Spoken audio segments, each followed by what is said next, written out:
पाणी म्हणजेच प्रत्येकाचा जन्मसिद्ध हक्क. पण एक काळ असा होता की जेव्हा फक्त स्पर्श केल्यानेच माणसाला पाणी पिण्याचा हक्क नाकारला जायचा. या अन्यायाला संपवण्यासाठी एक आवाज पुढे आला आणि तो आवाज म्हणजेच डॉक्टर बाबासाहेब आंबेडकर.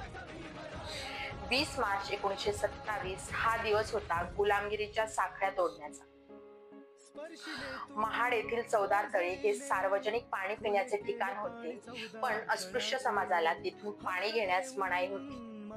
तेव्हा डॉक्टर बाबासाहेब आंबेडकर यांच्या नेतृत्वाखाली हजारो अनुयायांनी एकत्र येऊन चवदार तळे येथे जाऊन पाणी पिण्याचा हक्क प्रत्यक्षात मिळवला.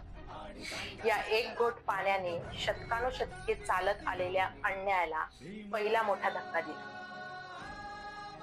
आज आपण स्वातंत्र्य म्हणतो, पण त्या स्वातंत्र्यामागे अशा हजारो संघर्षाची कहाणी आहे.